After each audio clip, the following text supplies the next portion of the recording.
E aí, pessoal da turma aí do quarto ano C da escola Nossa Senhora do Amparo, né? Hoje, 24 de fevereiro de 2022, estamos iniciando mais uma aula na nossa disciplina de ciência. Então, abra aí o seu livro didático. Hoje, nossa aula vai ser página 20, 21 e 22, tá bom? Na nossa última aula, a gente abordou o assunto das células, né? E hoje a gente vai falar dos vírus e bactérias, tá bom? Então, vamos lá. Página 20. O que é que tem na página 20? Isso aqui.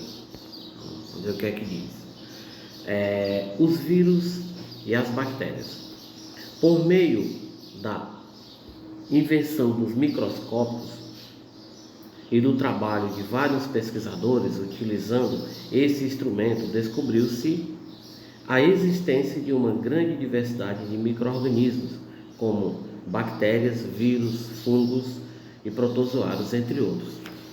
Então, como a gente já falou em aulas anteriores sobre a invenção do microscópio, antes dessa invenção do microscópio, então não se tinha conhecimento da existência desses seres, né, que são quem? As bactérias, os vírus, os fungos e protozoários, entre outros. Para você ver a importância da invenção do microscópio, né? Então, assim, quantas pessoas não adoeceram e até morreram, porque não dava para diagnosticar o problema da doença, porque não tinha conhecimento de vírus e bactérias. Você vê, por exemplo, hoje o mundo vive uma pandemia por conta aí do coronavírus, que é o Covid-19, né?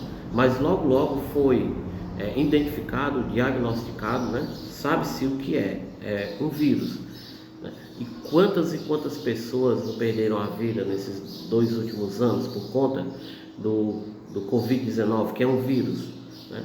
E quantas pessoas não teriam que morrer se não existisse, né, a descoberta do microscópio, entendeu? Então vamos lá.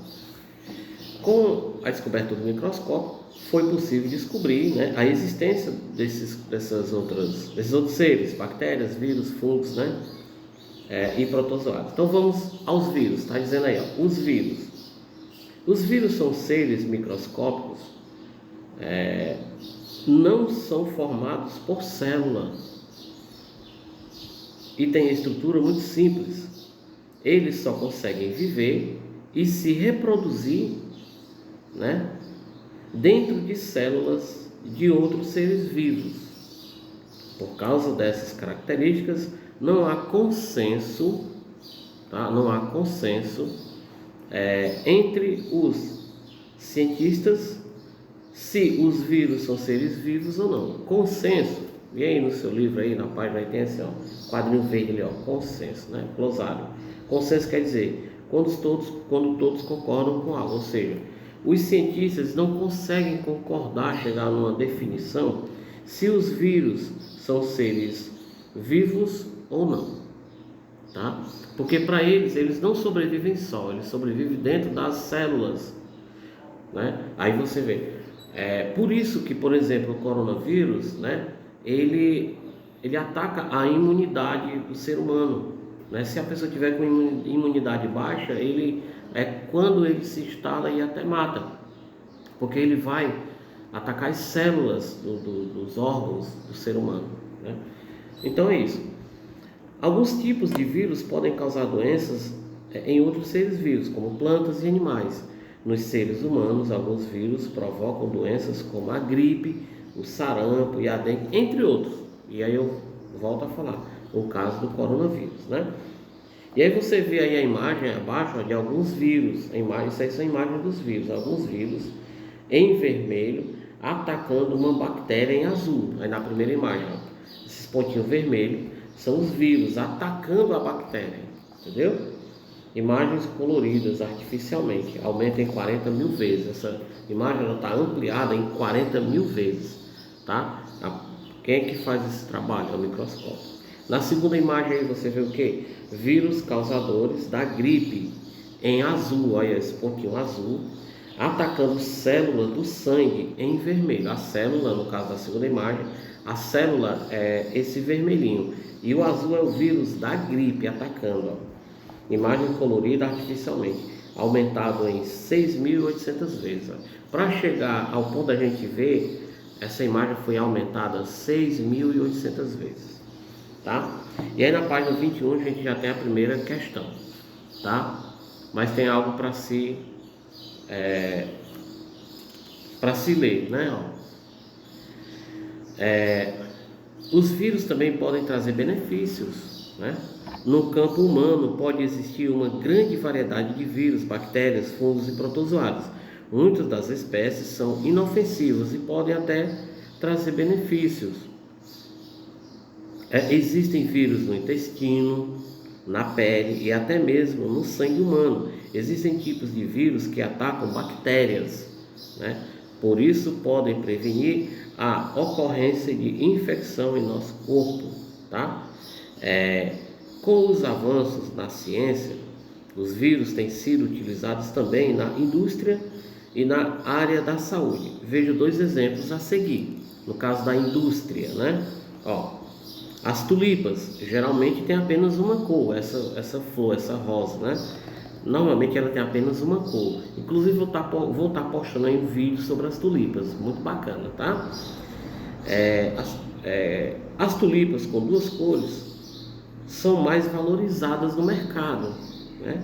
As tulipas com 2 cores foram infectadas por um vírus que ataca algumas células, né, fazendo surgir uma segunda cor. Então isso aí foi na indústria. Eles criaram essa tulipa com 2 cores, que ela naturalmente ela só tem uma cor. Então eles injetaram um vírus para que ela variasse a cor. Então é um benefício da indústria. E aí tem a cientista brasileira Margarete Ozello, que estuda como os vírus podem auxiliar no tratamento de pacientes com hemofilia, tá? E aí você vê aí no cantinho a explicação da hemofilia, tá? Doenças que podem ser passadas de pais para filhos e causam problemas de coagulação no sangue. Então, essa cientista, né, ela estuda como o vírus pode ajudar nesse tratamento. Então, só explicando que existem os vírus que nos causam mal, podem até levar à morte, mas existem os vírus que trazem benefícios, né? Tudo na vida tem o lado ruim e o lado bom, né? Isso é fato, né? Então vamos à nossa página 23. Na página 23 está assim: as bactérias. As bactérias são seres vivos microscópicos formados de uma única célula. Elas estão entre os menores seres vivos da Terra. Já as bactérias já é definido, já pode ser considerado ser vivo, tá? Como as bactérias são invisíveis ao olho nu, é difícil notarmos a presença delas. Existem muitos tipos de bactérias. Elas podem estar no ar, na água, no solo e no corpo de outros seres vivos. Algumas vivem em locais em que o ser humano não consegue sobreviver, como em regiões profundas do oceano, perto de vulcões e também em locais extremamente frios, né? Então, as bactérias, elas conseguem sobreviver em locais que o ser humano não consegue, né? Muitas pessoas só ouviram falar em bactérias pelos malefícios, ou seja, pelo mal que elas fazem, né, que elas causam. As cáries, né, o cheiro do suor e de chulé, né, o tétano e a cólera, por exemplo, são provocados por bactérias. É a parte ruim delas, né? A ingestão de alimentos contaminados por certos tipos de bactérias também faz mal à saúde, né? E pode causar vômitos e diarreia, né? Então é isso. Aí vem a segunda questão, logo abaixo, né? Tem um texto, pede para você ler, leia o texto e responda as questões. Então, na pele habitam milhões de bactérias.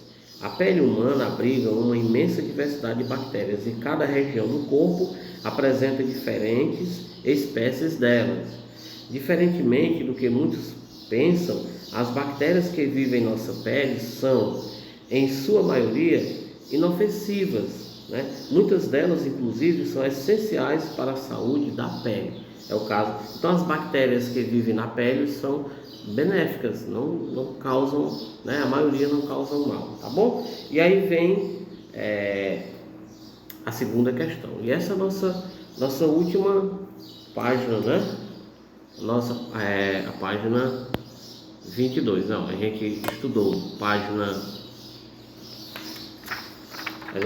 página 20, né? Página 20, isso, 21 e 22. E encerra aqui nossa aula de hoje de ciência, tá bom? Fico aguardando as atividades do PV e até a nossa próxima aula, beleza? Valeu!